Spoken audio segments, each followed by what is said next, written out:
Greetings, your Liaison Ken here with you once again for another Marvel Collector Corps unboxing. And this time it is all about the strangest teens of all, the Children of the Atom. I'm talking, of course, about the X-Men. Now, the X-Men franchise is pretty much what got me into comics and particularly Marvel. And, well, it wasn't actually the comic itself that got me, it was more their fantastic early 90s animated cartoon, which has one of the best opening title sequences ever. If you haven't seen it, check it out. And also the cards that were actually brought out around that same time, these were the two things that really piqued my interest. And it wasn't until a little while later on that I realized that it was actually based on a comic and that, well, you could actually buy these comics. I mean, comics, they weren't really around that much as I was growing up. It wasn't really until probably around the mid-90s that I actually started seeing them popping up at newsagents and whatnot. Of course, this could have been just because I didn't really frequent newsagents that much during that time, but definitely around the mid-90s there was a lot of comics being also available. Of course, the exchange rate at the time was probably one of the big factors as well, because it was an absolutely abysmal exchange rate back then. But yeah, it was definitely the mid-90s. It was really around the time of the Onslaught event that I was really starting to follow the X-Men titles. And while the Onslaught event itself was quite a game changer, definitely changed the status quo of the Marvel Universe. Because actually what happened as a fallout of, well, not necessarily as a fallout, but what happened after the Onslaught event was that Marvel actually allowed another comic book company to print 4 of its titles, the Captain America, Iron Man, the Avengers, and the Fantastic Four. They were actually, for 1 year, they were all printed by another comic book company. And, well, it's needless to say that it didn't take very long for the rights for publishing to revert back to Marvel.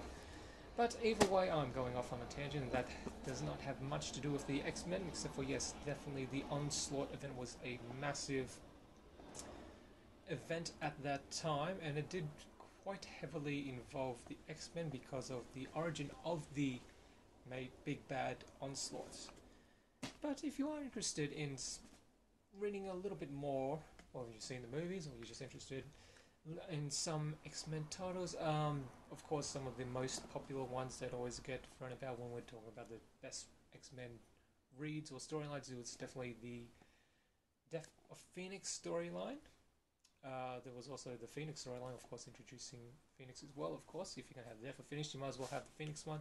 Days of Future Past, if those of you have seen the movie, of course, there was also it was actually a two-issue storyline, Days of Futures Past. There was the Proteus storyline as well, which is a decent one for those of you who want. But then, of course, these are all back in like the 1980s. But if you are after something more modern, definitely Grant Morrison's run on the X-Men, which got changed. The title got changed to New X-Men during Grant Morrison's run. Definitely brought them, well, I guess you could say, kicking and screaming into the 21st century. Basically, his run started a little bit after the first movie was introduced, so he did bring about the black leather costumes as seen in the movies into the comic book as well. There was, following Grant Morrison's run, was actually Astonishing X-Men by Joss Whedon and John Cassaday. They had like a 24 including one annual issue run, so that's a fairly accessible run as well. There was the Ultimate X-Men line, much like the Ultimate Spider-Man line. This was set in the Ultimate Marvel Universe, which of course reimagined a lot of their characters for the 2000s. And that went for 100 issues. If you are looking at the Ultimate X-Men, do look for the Volume 1. They did do a Volume 2, Ultimate Comics, Ultimate Marvel, Ultimate X-Men, or something like that. It is quite a different read to Volume 1. It is very much, Volume 1 and Volume 2 of the Ultimate X-Men lines, very different tonally.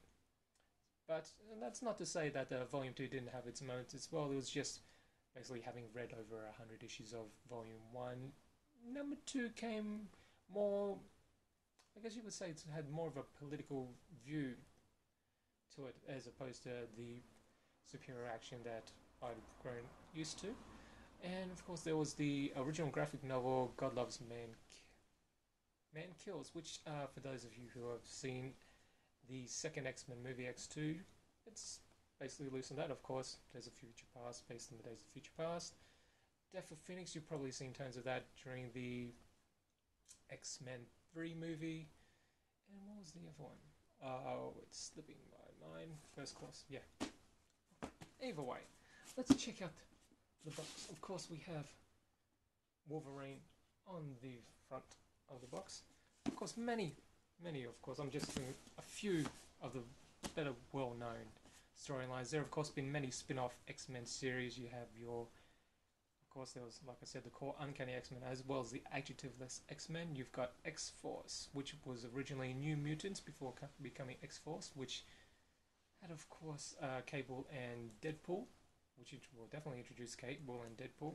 There was Excalibur, which was more of a European-style X-Men, but of course not exclusively made up of mutants. There were many other characters with varying degrees of origins as well. And there was Generation X, again a new generation of X-Men, basically a new institute set up in America following new students. Of course, Jubilee being one of the mainstays of that title as well. And various other titles throughout, of course, many characters having solo titles of their own. Wolverine, obviously the most notable. Cyclops had a series, Storm, Gambit, and there were a few other limited series. Emma Frost had one, Rogues had a limited series as well, Mystique had a pretty decent run of her own. But let's show Scarlet Witch. Oh yes, Scarlet Witch and Quicksilver's scenario between Fox and Marvel. Anyway, I won't get into that. That's why there's two Quicksilvers floating around in the Marvel, what was. I mean, obviously at the end of Age of Ultron, it's no longer two. Okay, and we have a Storm patch. We've got a pin there, yep. Looks like Magneto's helmet. Only got, okay, so sheet there, explaining contents. We have issue 1 of the Champions. Now, not strictly an X-Men title, definitely not an X-Men title, but it does have young Cyclops in there, and I am saying young Cyclops because going back quite a few years ago now, I'd say, the original X-Men, we're talking Cyclops, Jean Grey, Iceman, Beast, and Angel were brought to the current Marvel Universe, and they ended up sticking around. So you will find young Cyclops in the title of the new Champion series, which also has Viv Vision, the totally awesome Hulk, not Bruce Banner Hulk, Samuel Alexander's Nova, Miles Morales, Ultimate Spider-Man, Kamala Khan, Ms. Marvel, and maybe someone else that I am forgetting, possibly. And I'm saying new champions because there was actually a previous incarnation of champions which actually had Iceman and Angel as part of the roster, as well as Ghost Rider, Hercules, and Black Widow. We have, looks like a t-shirt. Looks like an Xavier Institute t-shirt. Pretty cool. Oh, and one nice. Get this one out.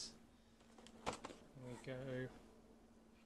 Of course, Marvel Collector Corps is a partnership between Marvel and Funko, creators of the pop vinyls. And here we have Wolverine's motorcycle.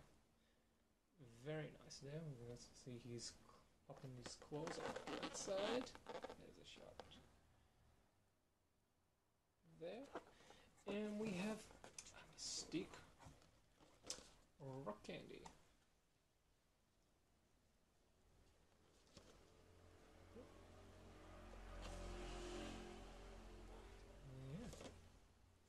And that's it. So we have one Mystique Rock Candy. Wolverine motorcycle. t-shirt. And of course, issue 1 of the latest Champion series.